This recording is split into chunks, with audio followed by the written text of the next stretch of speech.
Hi everybody, I'm standing here with Sebastian Sekira from KTM Austria, the man who is responsible for the engine in the engines of the off-road segment.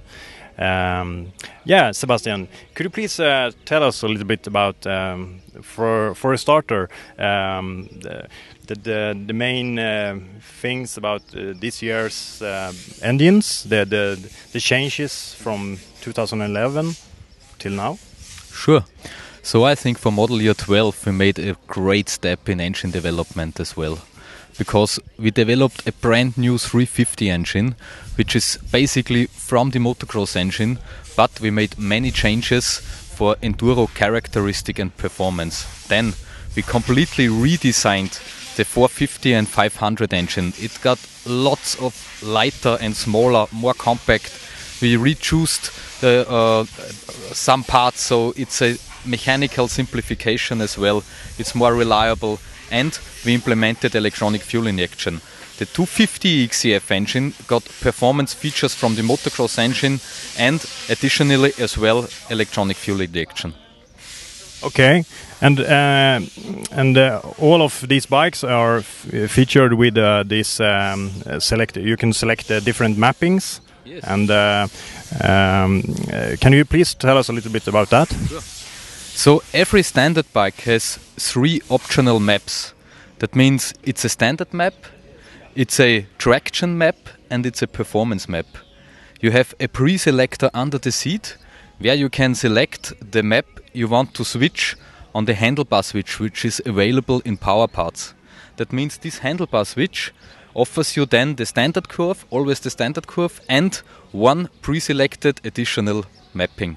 Okay. That means every customer can really adjust this bike to his own demands.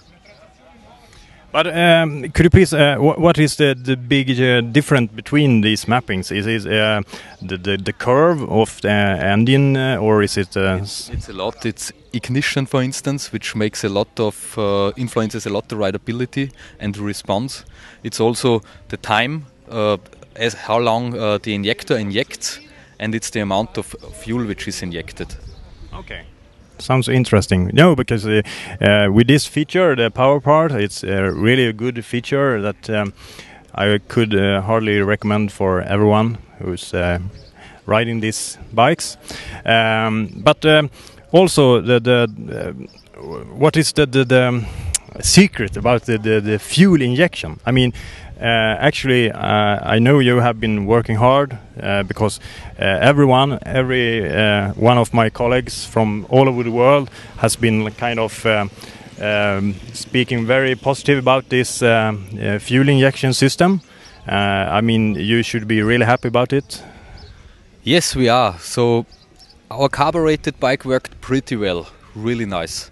So we took us the time to introduce the fuel injection when we are ready to it, when we can really gain advantages for the customer. I mean, the technique is nothing new, it's 30 years old, but to implement it on an off-road bike, it needs to be very not complicated, it needs to be very reliable, and it needs to offer some additional advantages. And these advantages are, you have a height compensation, you don't need to change your carburetor jetting. Another advantage is when the bike falls down and you lift it, it starts accurately again, because the carburetor needs to fill up the floating chamber again. And also the rideability. For the 250 XF, for instance, in the past, it's a very powerful engine which needed a very big carburetor diameter. So the response in low revs, sometimes it was bogging and stalling. And with the electronic fuel injection system, it's perfectly. You have a torquey curve and its response at every revolution. Okay, but still on the 2 strokes, you still have a carburetor. Yes. And when will we see that?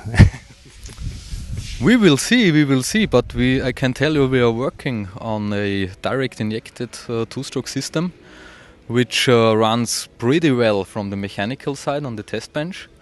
And we will decide this year the industrialization, so in order to find the proper suppliers for the electronic system and to decide, I mean, it's quite expensive, that industrialization. thing, and we will see. But I'm pretty sure that you can expect something really nice. Yeah.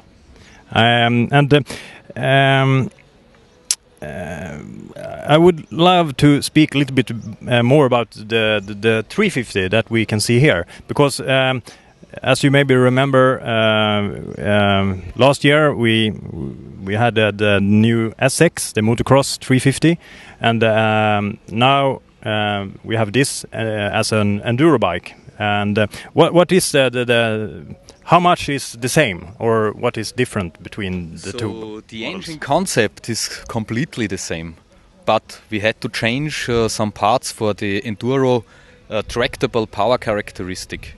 That means we are using other camshaft with other cam timing for more bottom torque. We use softer valve springs for less engine brake. We cut the ref limiter from 13 to 12,000 in order to use these softer springs. And also we use a specially designed 6-speed gearbox on the enduro bike. The S6 has a 5-speed gearbox. And the steps of the gearbox are properly adjusted to the power characteristic of that engine. We are using other crank webs on the crankshaft in order to increase the mass of inertia. And also the alternator, that means the generator weight, is more. Also, again, in order to increase the mass of inertia, which gives you traction, especially in the low revs. Okay. If I'm right, or you also have a more, what do you say, effective alternator or generator? Sure. So for the enduro model, you have light and the electronic fuel injection system. The engine management system needs more power than on a carbureted bike, for instance. So we had to increase the performance of the generator, and it's also oil cooled, because this generator always produces heat as well, and we cool it with the engine oil. Okay. Do you know anything about if you put, like in Sweden, we have this famous race every year that's called Novemberkåsan. You ride in the total darkness.